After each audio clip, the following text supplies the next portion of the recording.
Welcome back to smrsunmocks.com. smrsunmocks.com में आपका स्वागत है। दोस्तों, आज का ये विषय जो है, इस वीडियो का विषय जो है वो ये है कि जो इंटरेस्ट नहीं लेते, आप जिनसे बात करने जाते हो कि उनको आप अपने अंडर में ज्वाइन करवाएंगे, आपके नीचे उनकी भर्ती करवाएंगे, वो मानने को तैयार नहीं है, ऑब्जेक्शंस डालते हैं, सवाल करते हैं। तो ऐसा तो आपको बहुत बार एक्सपीरियंस इसका हुआ होगा, तजुर्बा हुआ होगा। तो उसके बारे में थोड़ा सा हम आज बात करेंगे कि किस तरीके से इन चीज़ों को संभालना है। अब जैसे कि आप यहाँ देख रहे हैं इस पिक्चर में, यहाँ तो ये जो पिक्चर है, यहाँ आप देख रहे हैं लड़की बोर हो चुकी है और ये बंदा क्या कह रहा है, my company is the best, you can make a lot of money, you can drive A fancy car, you should join up. तो कह रहा है मेरी कंपनी बहुत अच्छी है, बहुत पैसे बना सकते हो, अच्छी कार खरीद सकते हो, तुमको भर्ती हो जाना चाहिए। तो ये सवाल, ये जो अप्रोच है, ये जिस ढंग से ये बंदा बात कर रहा है, वो लड़की बोर हो रही है ना। तो यहाँ देखिए, अब इस पिक्चर के अंदर उसके निस्बत क्या हो रहा है। यहाँ ये कहता है, what do you do in your spare time, how does that make you feel, I know how you could do more of that. Would you take a look? तो ये बंदा इंटरेस्टेड लग रहा है, इसकी बातों से आकर्षित हो रहा है। ये जो बंदा है वो उसके पूछ रहा है कि आप अपना जो समय होता है, काम काज करने के बाद जो खाली समय होता है, उसको आप कैसे यूज कर सकते हो, तो किस तरीके से आप ये वक्त गुजारते हैं। और उसके बाद वो पूछता है, और वो वक्त गुजारने के बाद जो भी, जिस तरीके से भी आप वो उस वक्त को इस्तेमाल करते हो, तो उसके बाद आपको कैसा लगता है। तो अमूमन खाली वक्त में लोग बेकार के काम करते रहते हैं, टीवी देखते हैं या घूमने चले जाते हैं या कुछ भी जो उनको अच्छा लगता है, पार्क में जाके बैठ जाते हैं। तो ये बंदा उससे पूछ रहा है कि वो काम आप जब जो कर लेते हैं वो खाली समय में, उसके बाद आपको कैसा लगता है। तो नेचुरली मैं तो यही कहूँगा कि अगर मैं कहीं टीवी देखता बैठा रहा या पार्क में जाके बैठा या कहीं घूमने चला गया, तो मुझे ऐसा लगता है कि बस खाली वक्त है, कट गया। तो ये बंदा कह रहा है कि मुझे पता है एक चीज का जो आप कर सकते हो अपने खाली समय में और कुछ बेहतर कर सकते हो, तो क्या आप इसका ये जानना चाहेंगे। तो बंदा सोच रहा है कि क्या हो सकता है ना, मुस्कुरा रहा है। अगर आप देखें तो ये बंदा मुस्कुरा रहा है और ये सोच रहा है कि सुन लेते हैं इसकी बात। तो भाइयों, नेटवर्क मार्केटिंग में, MLM में सबसे पहला काम यह होता है कि जब बंदों से हम मिलते हैं कि उनको भर्ती करवाएंगे, तो ये नहीं कि हम जाके उन पर टूट पड़े कि हमारी कंपनी ऐसी है, वो है, ये है, ऐसा है, वैसा है, कंपनी में इतना फायदा होता है, मैंने इतना कमाया हुआ है, आपको भी इतना मिल सकता है। इन सब बातों से बंदे बोर हो जाते हैं, तो कहते हैं यार ये अपना काम निकालने के लिए कुछ भी बोलता जा रहा है ना। तो ये जो है लिसनिंग थ्रू ऑब्जेक्शंस, मतलब उनके जो ऑब्जेक्शंस हैं, जो कारण वो बताते हैं कि वो उनको इंटरेस्ट नहीं है इसके अंदर या जो कुछ भी है, तो उनके ऑब्जेक्शंस को सुनना चाहिए। इसको बोलते हैं ताइची अप्रोच। ताइची मतलब है ना वो चाइना का वो कुश्ती लड़ने का अंदाज। उसमें क्या होता है कि वो एक्सरसाइज है एक्चुअली ताइची, तो बहुत धीरे से उसका मूवमेंट होता है एक्सरसाइज के अंदर। तो इसी तरीके से बड़े धीरे से, बड़े धीमे से काम करना होता है MLM के अंदर। तो सबसे पहले रूल 1, सबसे पहला रूल हमारा वो होना चाहिए कि वो जो ऑब्जेक्शन डाल रहे हैं उसको सुन करके उसकी इज्जत करिए, उसको सुनिए। उसको ना लगे कि आप कह रहे हो अरे ये चलो यार, ऐसा थोड़ा ही होता है। तो ये नहीं, उनकी बात की इज्जत करते हुए, उनको सुनते हुए दिमाग में अपने ये बात रखिए कि ये गलत ऑब्जेक्शन है, ये जानबूझ के रुकावट डाल रहा है ताकि मैं चला जाऊं, ताकि मैं ऐसे बात नहीं करूं जो मैं करना चाहता हूं। तो ये ध्यान में रखते हुए, लेकिन उसकी इज्जत करते हुए, तो उसका जो ऑब्जेक्शन है वो अमूमन गलत होता है। तो वो पहले क्या कहेगा कि कुछ उसके बारे में कुछ ऐसी बातें करेगा कि नहीं यार, नहीं होता मुझसे ये सब, या अरे छोड़ो यार ये सब बेकार की चीजें हैं, या फिर बोलेगा MLM नहीं यार, MLM तो धोखा है। ऐसी जो बातें होती हैं वो बस इसलिए कि आपको वो रोक दें और आगे बात करने के लिए आपको मौका ना हो। तो इसलिए उनकी बात को ध्यान से सुनिए और बड़े बड़े नम्रता के साथ उनसे बात करिए। और दूसरा रूल जो है वो ये है कि उनके जो इनकार करने का जो अंदाज होता है, जो उनके ऑब्जेक्शंस होते हैं, उनको अपनाइए।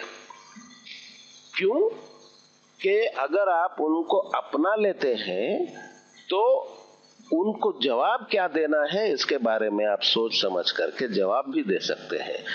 अगर बंदा इनकार नहीं कर रहा है तो समझ लीजिए सेल नहीं हो रहा है। आपका जो सेल्स टारगेट होगा वो पूरा नहीं हो पाएगा अगर कोई बंदा आपसे ऑब्जेक्शन ही ना करे। ऑब्जेक्शन वो करेगा तभी तो आप उसको समझा पाएंगे ना। तो इसलिए तो जो गुस्सा आता है पहले पहले, जो एक किस्म की फ्रस्ट्रेशन हो जाती है, या एक डर लगा रहता है कि बंदा मना कर देगा, तो इन सब चीजों से सामने वाले को लगता है कि आप बोगस आदमी हो, है ना। तो इसीलिए ये ध्यान में रखिए कि जब आप जाके किसी से बात करेंगे तो अमूमन वो इनकार ही करने वाले हैं। तो ऑब्जेक्शंस को अपनाइए, उनसे मोहब्बत करिए, learn to love to hear them. वो जो कहते हैं उनको सुनना चाहिए, हाँ?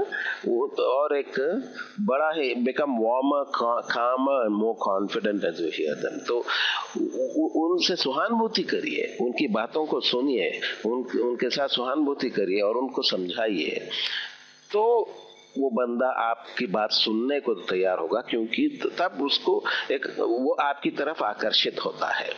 Rule number 3, define the objection. अब वो कहेगा, ऑब्जेक्शन कुछ भी करेगा, जैसे कि मेरे पास वक्त नहीं है, तो उसको ऐसा सवाल डालिए कि वो बताए कि क्यों उसके पास वक्त नहीं है। जैसे कि अभी यहाँ पर देखिए, वो कहेगा नॉट इनफ टाइम, तो आप उसे बड़ी नम्रता से पूछिए कि आपको क्या लगता है इसके लिए कितना टाइम लगेगा ये काम करने के लिए। या फिर वो बंदा कहेगा मेरे पास इतना पैसा नहीं है, जो भी रजिस्ट्रेशन की चार्जेस या फीस होती है। तो आप उसको पूछिए, वो कहेगा कि पहले तो यार MLM के अंदर पैसा डालने के लिए मेरे पास है नहीं। तो आप उससे बड़ी नम्रता से ये पूछिए कि how much money do you imagine it will take, कितना पैसा आप क्या समझते हैं कि कितना पैसा लगेगा। या फिर वो कहेगा ये सब चीजें काम नहीं करती यार, तो आप उससे कहिए कि आपको क्या ऐसा तजुर्बा हुआ है कि आपको ऐसा लगता है कि ये काम नहीं करता। फिर वो कहेगा ये पिरामिड स्कीम है, मतलब पॉन्जी स्कीम है, ये धोखा है। तो आप उससे सवाल करिए कि इसका क्या मतलब हुआ, आप जो बता रहे हैं कि ये पिरामिड स्कीम है या पॉन्जी स्कीम है, तो इसका मतलब क्या है, बताइए तो सही। तो फिर वो कहेगा नहीं यार मैं बेच नहीं सकता, मैं सेलिंग नहीं कर सकता।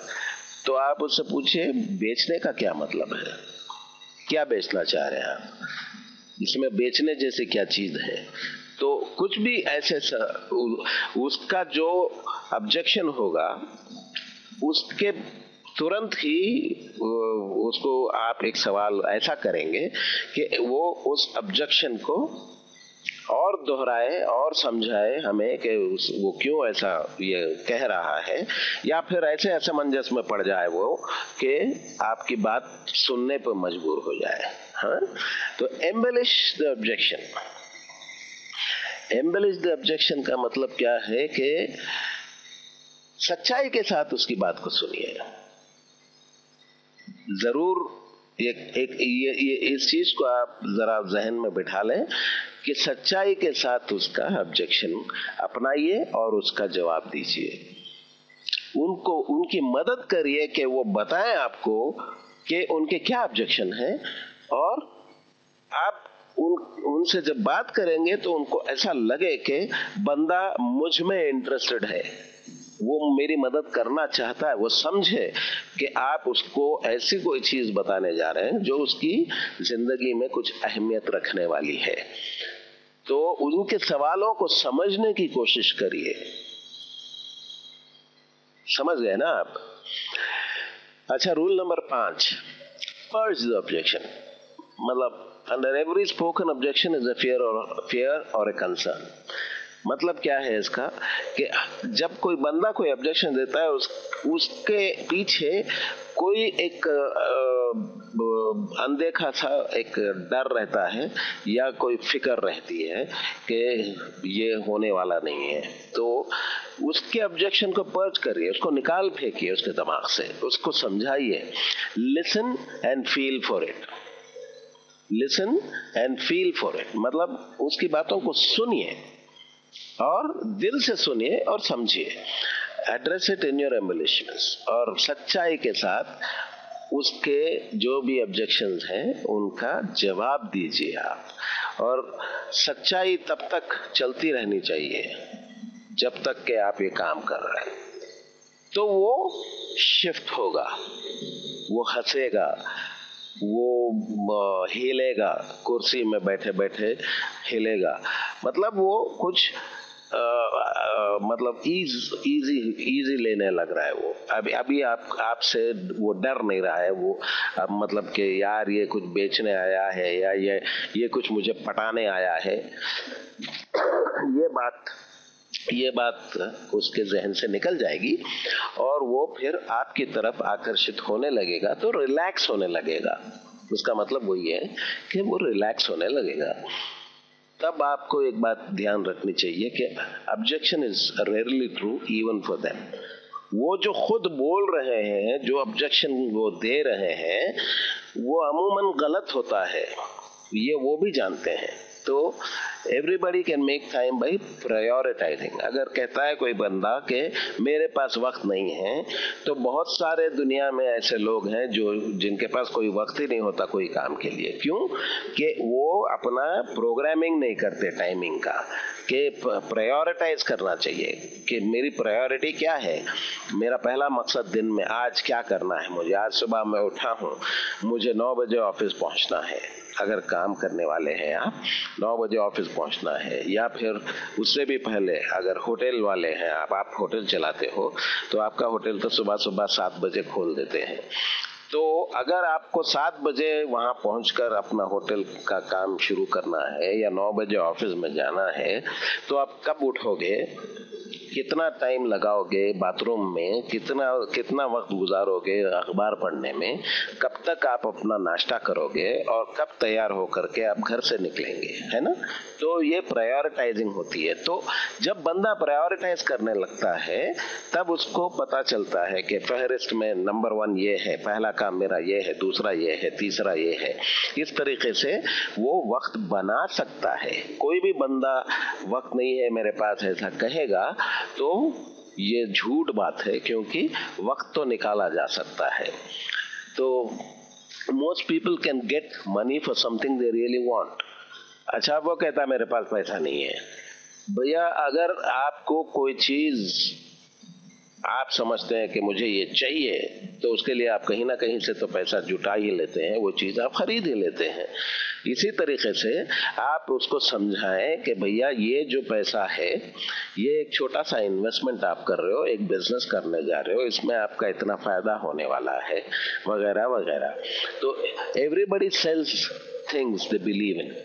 तो ये जो कहेगा मुझे, मैं बेच नहीं सकता, वही जिस चीज में आपका यकीन है, जिस चीज को आप समझ चुके हो, वो बेचने में कोई तकलीफ नहीं होती। क्यों? कि आप उसे जानते हो। कोई भी खरीदने वाला कुछ भी उसके बारे में सवाल करेगा तो आप उसका जवाब दे सकते हो। तो उसको वो बताइए कि अपना जो भी प्रोडक्ट है या सर्विस है उसके बारे में उसको समझाइए। Prospects want to be heard. आप जब किसी से बात करने जाते हो तो वो चाहते हैं कि आप उनकी बात सुने। ये बहुत जरूरी है भाइयों और बहनों, बहुत ही जरूरी है कि आप जिससे मिलने जा रहे हैं उनकी बातें आप सुने। ये नहीं कि आप अपनी ही बात कर रहे हो, उनको बात करने का मौका ही नहीं दे रहे हो। ऐसा तो हो नहीं सकता, आपका काम नहीं बनेगा। तो उनको जो फिक्र है, जिस चीज का फिक्र है, जिस चीज का डर है उनको समझिए, उनको सुनिए और उनको समझिए, और उनको समझते हुए उनकी बातों की परवाह करते हुए, इज्जत करते हुए आप उनके डर को निकालेंगे, उनकी उस फिक्र को हटाएंगे, उनकी उस परेशानी का जवाब देंगे, है ना। तो इतना आप पावरफुली बात करेंगे कि वो भी सुनने के लिए मजबूर हो जाएंगे और आकर्षित हो जाएंगे। तो रूल नंबर 6 पे आते हैं, ask permission to address it. मतलब क्या है कि आप उनसे इजाजत लेकर के बात शुरू करें। If you could prove to yourself how you could succeed in our business and avoid that concern, fear और circumstance, would you take a brief look. आप उनको ये कहिए, अब वो जो भी उनका ऑब्जेक्शन है तो आप उसके बारे में बात करिए और बताइए कि अगर मैं आपको दिखाऊं कि आपका जो डर है वो बेकार है, आप जिस चीज की फिक्र कर रहे हैं उसकी जरूरत नहीं है, आप इस बिजनेस में आकर के आप कमा सकते हैं पैसा, या फिर आपकी परेशानी दूर हो सकती है, तो क्या आप इसके बारे में थोड़ा सा जानना चाहेंगे, मेरी बात सुनेंगे। तो इस तरीके से बातचीत शुरू करें। उसके बाद address it. Rule number 7, address it and do so with candour, सच्चाई, फ्रैंकनेस के साथ, with power, with facts, with examples, एकदम जोश के साथ। मतलब एक सच्चा इंसान जब बात करता है तो जोशीला होता है, सामने वाले को लगता है कि हाँ ये सच कह रहा है। तो इस तरीके से सच्चाई के साथ और फैक्ट्स के साथ, जो प्रोडक्ट है, जो सर्विस है, जो आप बेचने जा रहे हैं, उसके बारे में सारी जानकारी पहले से आपको होनी चाहिए, अच्छी जानकारी होनी चाहिए। और ये बातें और एग्जाम्पल्स देते हुए कि विद सक्सेस स्टोरीज। अब आपके टीम में, आपके अपलाइन में या डाउनलाइन में कोई बंदा होगा जिसने बहुत सक्सेस पाया है, तो उसके बारे में बात करिए। और सपोर्ट मटेरियल कुछ भी आपके पास है, वेबसाइट पे ले जाइए। इंटरनेट अगर वहां पर है, अगर आप अपना लैपटॉप लेके गए हैं तो इंटरनेट पे वेबसाइट खोल के दिखाइए, या कोई ब्रोशर है वगैरह, जो कुछ भी है, कागजात है उसके, वो दिखाइए। With promises you intend to keep, और उनसे जो भी आप वादा करेंगे उस वादे को निभाने के इरादे से वो वादा करिएगा कि मैं आपकी मदद करूंगा। With help from your upline, और अपने जो अपलाइन है, आपके ऊपर जो बंदे हैं आपके लाइन में, तो उनसे आप मदद लें और इनकी मदद करें। उनसे मदद लेते हुए इनको आप वादा कर सकते हैं कि मैं आपकी मदद करूंगा। तो with whatever it takes to do it convincingly and with integrity. मतलब आप ऐसी कोई भी बात कर सकते हैं जो आप उनको कन्विंस कर सकते हो और सच्चाई के साथ वो आप उनको बता सकते हो। तो आखिरी में हम स्टेप बाय स्टेप एक जरा ध्यान कर लेते हैं कि क्या करना है। उनका ऑब्जेक्शन क्या है? आई डोंट हैव टाइम, मेरे पास वक्त नहीं है, यहाँ पे है। तो अब आप कहोगे मुस्कुराइए, रिलैक्स हो जाइए आप भी, और आप अगर रिलैक्स होते हैं तो वो भी रिलैक्स हो जाता है। तो आप उनसे पूछिए कि कितना वक्त लग सकता है इसके लिए, आप क्या समझते हैं कि कितना वक्त चाहिए? तो वो कहेंगे कोई वक्त नहीं है मेरे पास, मैं बहुत ही बिजी हूँ। तो आप कहिए कि what I'm hearing is that you are already overwhelmed and don't need any more projects. तो आप उनको बोलिए कि जिस तरीके से आप बात कर रहे हैं मुझे ऐसा लग रहा है कि आपके पास बहुत सारे प्रोजेक्ट्स हैं और आपके पास कोई वक्त नहीं है, तो आप बहुत ज़्यादा बिजी हैं। तो वो कहेगा कि हाँ, अब आपकी बात आपको समझ में आया ना, मेरे पास वक्त नहीं है। तो आप कहिए if you could prove to yourself that this could fit into your schedule and help you earn enough for that much needed vacation, would you at least take a brief look? तो आप उनको बताइए कि अगर आप इतना busy हैं तो आपको एक छुट्टी की जरूरत है, और अगर मैं आपको कोई ऐसी चीज बताऊं जो आपके शेड्यूल में, आपके वक्त के, आपके रोजाना शेड्यूल के अंदर इसको फिट कर सके, आप उसके अंदर उसके लिए वक्त निकाल सके और उससे आपको इतना पैसा मिले कि आप वो छुट्टी पर जा सकें, तो क्या आप मेरी बात सुनेंगे? तब वो कहेगा चलो ठीक है, बताओ क्या बोलना है। तब आप उसको अपनी बात शुरू करेंगे कि what if you traded your TV time for an extra 2000 a month। यहाँ पे तो डॉलर का हिसाब लिखा हुआ है। तो अगर आप वो कहो कि भैया जितना वक्त आप टीवी देखने में गुजारते हो उतने वक्त के अंदर अगर आपको हर महीना 10-20 हजार रुपया, 50 हजार रुपया मिल सकता है तो क्या बुरा है। तो अब उसके आगे आप बात करते चले जाएं, अपना इंफॉर्मेशन जो कुछ कंपनी का है, प्रोडक्ट का है, सर्विस का है, उसको बताएं। और अमूमन ये होता है ऐसे बातों के बाद, जब बंदे को आपने आकर्षित कर लिया है तो वो पूछेगा वेयर डू आई साइन, मतलब ये है कि भर्ती कैसे हो सकता हूं मैं। तो आपका काम हो गया, आपका बंदा आपके अंदर आ गया, आपका बिजनेस हो गया। ये बंदा आपका जो दोस्त है या कोई रिश्तेदार है वो आपकी डाउनलाइन में आ गया। आज के लिए इतना ही मेरे दोस्तों, अगले वीडियो में मुलाकात होगी। नमस्कार।